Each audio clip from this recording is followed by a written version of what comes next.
মামুন হলে থাকে ১ নং সহসভাপতি রাকিবুর জামান রাকিব। হ্যাঁ, এই ছেলে আমাকে নোংরা ভাষায় গালি দিছে। যেই ৩ জনের হলের সিট বাতিল করা হয়েছে ওনারা কিন্তু নিজেদের স্বার্থের লোভে কিছু বলেন। রাজনীতি করবে এমন কেউ আমাদের হলে থাকবে না। আমরা শুধু হলে রাজনীতি চাই না।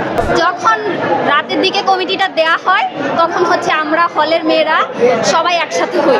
হওয়ার পর আমরা তখন সবার মতামতের ভিত্তিতে সিদ্ধান্ত নেওয়া হয় যে মেয়েরা হলে কোনো রাজনীতি চায় না, অর্থাৎ তোরা ক্যাম্পাসে রাজনীতি কর, কিন্তু হলে কোনো রাজনীতি চলবে না, কোনো কমিটি চলবে না।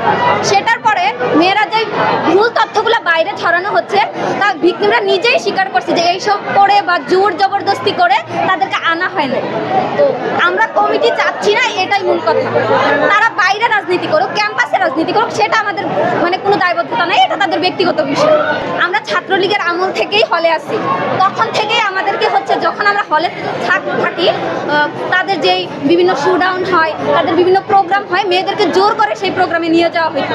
না গেলে সিট কেটে দিবে, ওই সিট দেখার লোভ দেখিয়ে, সিট দেওয়ার লোভ দেখিয়ে তাদেরকে হলে সিট দেওয়া হইতো।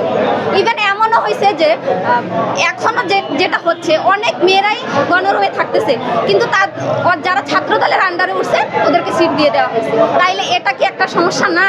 অনেক প্রত্যন্ত অঞ্চলের মেয়েরা আসতেছে যারা সিট পাচ্ছে না, ঢাকায় কিভাবে চলবে, চলাফেরা করবে, কিভাবে কি করতে হবে এগুলো কোনো বুঝে না, তাদেরকে সিট পাওয়ার লোভ দেখিয়ে হলে তোলা হচ্ছে, তারপর তাদেরকে কমিটি দিয়ে দেওয়া হচ্ছে তারা নাকি ছাত্র। তাইলে সেটা আমরা কি বলবো? যখন আমাদের কমিটিটা দেওয়া হয় তখন মেয়েরা যে সিদ্ধান্ত নিছে যে কমিটি চাই না, তখন প্রশাসনকে জানানো হয়। প্রশাসন বলছে যে তারা একটা তদন্ত কমিটি গঠন করছে, তখন আমাদের সেটার ভিত্তিতে তারা আমাদের একটা কিছু সিদ্ধান্ত নিবে। তারা আমাদের কাছকে সকাল থেকে দুপুর পর্যন্ত বসায় রাখছে, কিন্তু কোনো তদন্ত কমিটির সদস্য আসে নাই, কিন্তু হুট করেই তারা একটা সিদ্ধান্ত জানিয়ে দিছে যে হলের সিট বাতিল। কিন্তু যেই ৩ জনের হলের সিট বাতিল করা হয়েছে ওনারা কিন্তু নিজেদের স্বার্থের লোভে কিছু বলেন। ছাত্রলীগ যখন ছিল তখন আমরা তাদের রুমমেট ছিলাম, তখন রুমমেট হিসেবে থাকতে সবাই তো একভাবে থাকে না, রুমে তো পর্দা করে থাকে না, তখন সেই ছবিগুলো তোলা হয়েছে। এখন এই ছবিগুলো দিয়ে পোস্ট করে অপ্রীতিকর নানা ঘটনা বানিয়ে বলা হচ্ছে। ফ্যাসিবাদের সময়ে যে হলে রাজনীতি হয়েছে এটার সম্মুখীন হয়েছি, এটার ভুক্তভোগী আমরা। পরবর্তীতে যেন কোনো রাজনীতি না হয়, সেরকম প্রভাব যেন আমাদের উপর খাটাইতে না পারে, সেজন্য আমরা হলে রাজনীতি চাই না। আমাদেরকে না জানিয়েই কমিটি দেওয়া হয়েছে, হলকে না জানিয়েই কমিটি দেওয়া হয়েছে, এখনো এরকম কোনো কিছু শুরু হয়নি। ক্যাম্পাসের বাইরে রাজনীতি করুক, যা ইচ্ছা করুক, আমাদের কিছু যায় আসে না। আমরা শুধু হলে রাজনীতি চাই না। হ্যাঁ, এটাই রাজনীতি করবে এমন কেউ আমাদের হলে থাকবে না।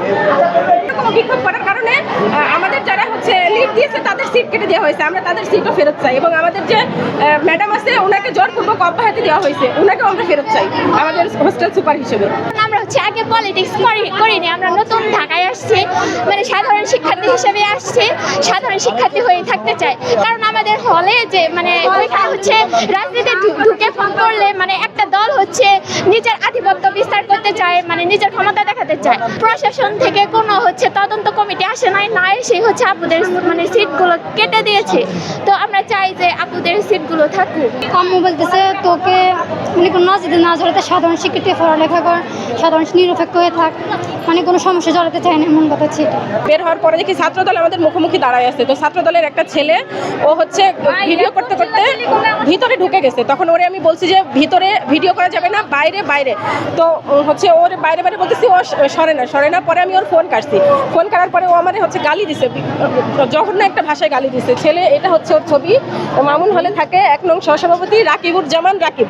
এই যে এই ছেলে, হ্যাঁ, এই ছেলে আমাকে নোংরা ভাষায় গালি দিছে। এটা ভিডিও আমার কাছে আছে, ভিডিওতে স্পষ্ট শোনা যাইতেছে যে এই ছেলে আমাকে গালি দিছে। ওকে আমি ভিতরে ঢুকে ভিডিও করতে নিষেধ করছি, তারপরেও ভিডিও করে, এই জন্য আমি ফোনটা নিয়ে হলের ভিতরে নাই, যে গেটের ভিতরে ঢুকে গেছে। তারপরে আমি ভিডিও করতে নিষেধ করছি, সরে না দেখে আমি ওরা এইভাবে বলছি সরতে, সরে না। ফোন কাটছি, যখন ফোন কাটছি তখন আমার গালি দিছে।